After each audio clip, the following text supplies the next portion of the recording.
Hi there, learners, and welcome to Module 2.1, Internet Connections and Services. So we're going to be looking at things that we usually talk about, our ISPs, wired, wireless connections, etc. Okay, so let's jump in because there's quite a bit to cover here.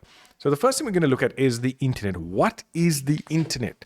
It is a worldwide computer network consisting of computers, devices, and networks that's linked through some form of communication media. Now, if I go back to what a network is, the definition of a network was where I have two or more computing devices connected through some sort of media for the purpose of sharing information. Does the internet do that? Yes.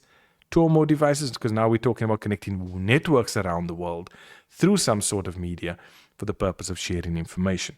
And you would have seen recently that we've had a lot of internet issues because of the undersea cables that link the continents or the networks between the various continents.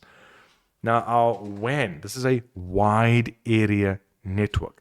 This is a network that's spread over a wide geographical area, such as a city, country, or even continents. Now, our WAN, I wouldn't go as far as to say continents, because the minute we go there, then we're talking about a global area network, and that's why they list that there as well. All right, so our internet connections, connecting to the internet. Now, most of us don't take too much, or we're not really concerned much about how we connect to the internet. We just want to be connected, okay? So here we go with our internet connections. The first thing we look at are our ISPs. Now, what's an ISP? Well, it's an internet service provider. This is a company that they themselves have a permanent fast connection to the internet, and then they sell you internet access and services for a monthly fee. Okay, so anyone that does that is an ISP, and there are a few examples. Some of the services they offer are things like not just internet hosting and providing you that service, but web page hosting. Maybe it's wireless and wired internet access. We've seen a huge push towards wireless as well. Fax to email, spam filtering, email as well. Okay, so these are just some of the services that they offer. Now, there is criteria for the types of internet connections. Most people prefer broadband. So what is broadband? It's a high-speed, high-bandwidth connection to the internet. Know that definition, please. But what is the criteria? What do we look at? Like when you go to buy a computer, what do you look at? First of all, look at mobility. Does it need to be an internet connection that I need to take with me on, when I travel, when I go overseas, when I'm going somewhere else, or can it be in one place? I need to look at the speed of the connection or the line. I need to look at the cap. If I'm going to go with a cap connection, how much data do I need? How much data does there need to be? Do I need to have a limit? Do I need uncapped? In other words, there is no limit to that. Does it also need to be shaped or unshaped? And we're going to go into these things so that you can understand exactly what we're referring to. So one of the first things is wired versus wireless connections. Now, our wired connection, we generally look at our ADSL of fiber, and ADSL is our permanent digital connection to the internet using a normal telephone line.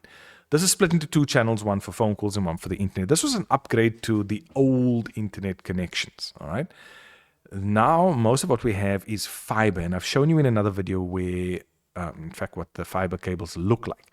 Now, here data is transmitted along thin glass fiber tubes. It's much faster than the electrical transmission over copper cables used in ADSL. So we just need to know the difference between the two. Which one is faster? Which one is more commonly used now? We can see, they were digging up all across the country. Fiber is really the backbone of what they are using now. Then, with our wired connections, we know there is a monthly ISP cost and a fixed monthly cost for the line rental. So you're looking at two costs there. Now, there are advantages, there are disadvantages. You need to go through that. Your ADSL is cheaper than cellular. The speeds drop the further you are away from what they call an exchange. Let me see if I can find a picture here for you.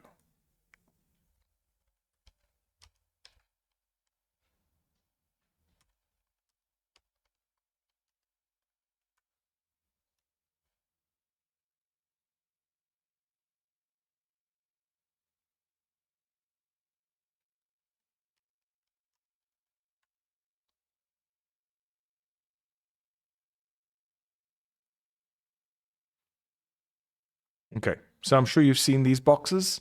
Yes? All right, you've seen them. Those are what we call exchanges. So when they talk to the exchange, that's where all the cables in a particular area go to, and then from there, they'll go to the main company. So the further you are away from that exchange, the speed is going to drop. It is, however, ADSL and fiber more stable than cellular connections, and we know that, okay, from experience with our phones. Fiber is faster, it is cheaper, and more stable than ADSL or cellular. So you can see that fiber is the upgrade going forward. We also have wireless connections to the internet. And most of us know this from our cell phones and from having data or not having data, whichever one hits you at the particular time of the month. So this is internet connectivity without ADSL or fiber. We are either connecting to a dongle, we are using our data, using smartphones, tablet, maybe we create a little Wi-Fi hotspot to connect other devices to the internet, but this is what we're referring to when we talk about our wireless connections. Now, there are advantages. The main one is that we can access the internet anywhere we are, or at least they claim that we can do that. However, the disadvantage is if you are, and you can, I mean, I drove a while back to Umtata and to Kimberley, and the minute you are out in the open or on the open road, you find that your speed begins to drop because the coverage is not that great. Okay. The other disadvantage is that you never escape communication. Like even when you out of work, even when you've gone home, they can still contact you. Don't contact me. And you might need to limit the amount of data you use. Ooh, that's a problem. Data usage. Yeah. This is why when we talk about data theft, I know many people are guilty of that. Right, so our Wi-Fi. This is a way of connecting to an existing ADSL or fiber connection wirelessly. Okay? Fairly small area of coverage is our hotspot. We know this when we go to KFC, McDonald's, any of these places, shopping centers.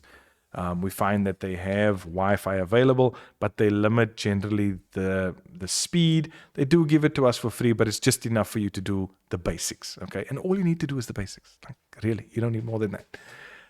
You can use ADSL fiber routers to create your own Wi-Fi network, like having something like that at home. And generally, you'll put a password onto that so that your neighbor is not stealing your data via the Wi-Fi connection. And I know many, I'm not going to say who, but I know many pick up, oh, wait, there's a Wi-Fi connection next door or across the road. Oh, they don't have a password. Let's see how fast it is. Yeah, data thieves. Okay. Anyway, then we have internet access and using smartphones and tablets. People prefer data communication that is what? Always on and everywhere. That is what? Fast and reliable. That is what? Hassle free.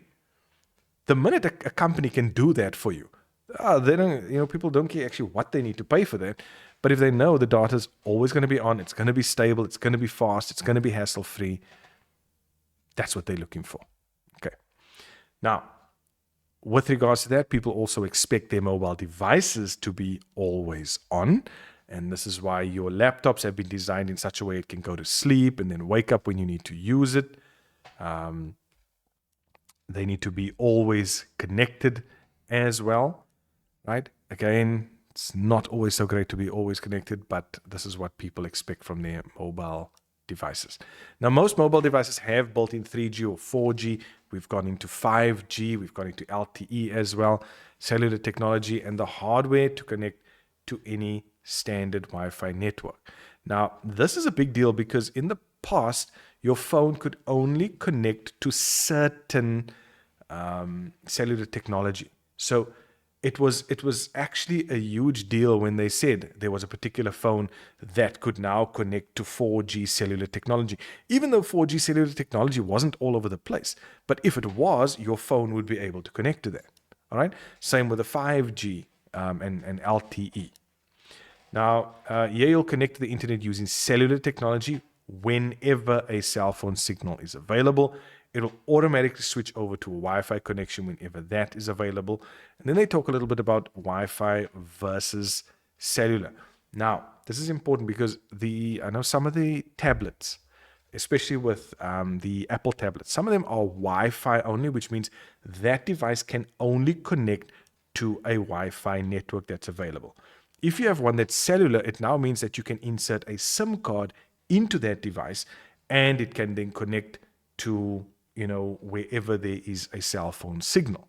So you'll usually find they would say like Wi-Fi plus 3G or just Wi-Fi. The Wi-Fi devices only will be a lot cheaper than the Wi-Fi and cellular. All right. So by having data, we can also do real-time messaging. Again, we know this instant messaging, right? WhatsApp, Facebook Messenger, all these lovely things. It's not like SMSs. This is real-time messaging. So we can see the person typing. We can see whether you've blue ticked us or not. Please don't blue tick us. It's not nice. If you don't like the feature, take it off. But yeah, it gives people anxiety when you send a message and they've blue ticked you and they don't respond. Like they take an hour or they respond to you the following day. It's like, oh, so you opened your phone, you read the message and said, no, I will not respond. No, don't do that. Okay. So there are advantages to it. Obviously, we can see in real time. It's cheaper. It's easy to communicate with someone. We can do voice calls, video calls, all these lovely things. But there are disadvantages and limitations. You've got no control to ensure that people are who they claim to be. A lot of scamming going on at the moment. It can lead to antisocial behavior. And unfortunately, it creates opportunities for cyber stalking, cyberbullying, identity theft, all of these type of things. Please, people, when it comes to cyber stalking, don't put all your info out there. Don't just advertise everything out there, okay? And cyberbullying, for those of you who are doing that, stop it. It's not nice. It's not friendly, okay? And identity theft. People steal your identity. I mean, look at how many Facebook profiles get hacked and then they go and subscribe to things or stuff like that. People's YouTube channels, the same thing has happened there as well. Right, then we have this lovely thing called VoIP, Voice over Internet Protocol. This is the technology that allows telephone calls to be made over networks, right? LANs, WANs, and the internet. Voice can now be transmitted. Again, this was a big deal when it first came out. Skype was one of the big communication methods that folks were using, because now you could actually be sitting there, you could chat to someone, you could see the person regardless of where they are in the world. So yes, it's cheaper. The software is generally free. You can transfer files and make video conference calls. Beautiful. Just understand also, you need a proper, stable, fast internet connection. Otherwise, you're going to look like a pixelated picture or blocky on the screen. You're going to look like one of those movies where the people speak and then the words come afterwards. It doesn't look good, right? You might need to buy data in order to do that. And unfortunately, depending on where you are, the quality of your internet connection might be slow and poor. Okay. When this started emerging, we started going into things called video conferencing as well. So now, and I mean, this is the norm now, right? We jump into a Zoom meeting. Especially during COVID, Zoom was being utilized, Google Meet was being utilized. That's video conferencing, where you have two or more people that are connecting from different areas, and you can transmit audio, video, whatever you want to. Again, all the COVID babies out there, the COVID kids, the ones who actually survived schooling during that time, well done to you. You know whether this worked or didn't work. And for some of you, yes, it did work. Others, it wasn't that great. So just know the advantages and disadvantages of video conferencing. This comes up in many different scenarios. So please just familiarize yourself with that. This was a question that came up as well about good practices when video conferencing. Well, first of all, you want to work in a well-lit location. You don't want to be in a dark room, because that's what you are transmitting. People are not going to be able to see you. They're just going to maybe see the outline of your face and things like that. You also want to protect your privacy. So you want to make sure what the camera can and can't see. And we've seen with Zoom, some people should just switch their camera off, because what's happening in the background is sometimes not good. And then you want to test the sound and video before making the call. Oh my word, there's nothing there was nothing worse for me than you have these people join. Can you hear me? Hello? Hi. Can you see me? Okay, so you can see me, yes, and you can hear me. Okay, right, let's get started. Oh no. I think people still do that. Right, we spoke also about cloud computing previously. We know what that is, be able to explain that and give an example. Now, again, with our advantages and disadvantages, please, with cloud computing, because I'm running the program online via a web browser, I don't have to worry about it being up to date. I'm not installing anything on my PC. It's all on another server. That server takes care of everything. The documents can be shared with others. That's all fine. The disadvantages, though, is it's only effective if I have fast, reliable internet. I've got no control over the backup and security, and I'm probably going to be paying a monthly fee for that anyway. Right, then again, online storage. We've spoken about this before. This is just keeping our data in the cloud. So just again, understand the difference between cloud computing and online storage. There are our advantages again. It's simple and cost effective to store, share, transfer files. I can do all of those things. I'm not putting anything on my local hard drive. I'm saving everything online. There are some disadvantages and limitations to that because Dropbox, for example, has a limit. I think OneDrive as well. A lot of these places, unless you want to pay to be able to, get more space online as well. Then we have file sharing with our email attachments. Now, it's very nice to do this, inexpensive, relatively fast, but the big disadvantage is it's not suitable for large files. So emailing attachments, nice, but big files is not going to work. And some email systems or firewalls that people have at their work or in the antivirus will actually block it and send it into the spam. It's not always secure because this is how a lot of viruses have come through. And there are also restrictions on the number of recipients. So you don't have to know all this, but just one or two so that you understand what they are talking about. Our file transfer protocol, or FTP. This is a protocol, a set of rules used for the transfer of files between remote computers within internet connections. Now, this is good when it comes to large files. Okay, so files are loaded up to an FTP server or downloaded from an FTP server, and cloud storage services such as OneDrive have largely taken over this function. Okay, so know what that is. Grid computing comes up often as well. What is it?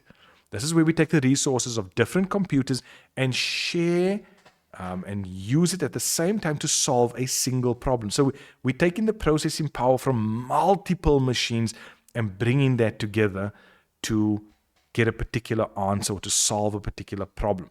Now, we use this in scientific applications, some technical stuff. It could be, for example, scientists who can use an entire network of computers to analyze data. Maybe a businessman is wanting to access an entire network of computers to forecast the growth of a particular stock, right? And there's a whole global community around that as well, right? Now, there are obviously advantages to that. It's a cost-effective solution. We're using many resources. It provides a method to solve problems that need a lot of processing power. Okay, and it can save money and resources by using the power of idle computers, or computers that are not being used at that particular point in time. The disadvantages are you need a fast network between the computers. The computers that are going to be used may not be fast enough, so they may not have enough processing power. They may even be affected by malware.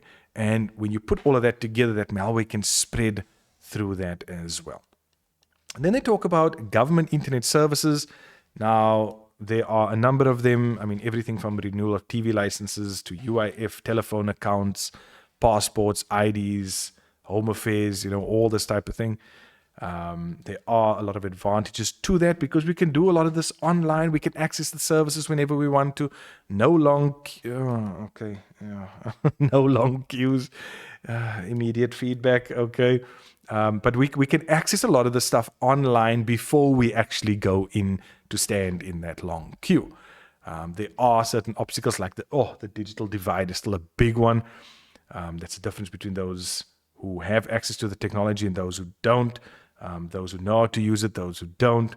The initial cost to set up the stuff is expensive, and obviously there are the concerns about security, etc. But again, just know about 2 of each and you should be good to go. And that brings us to the end of this module.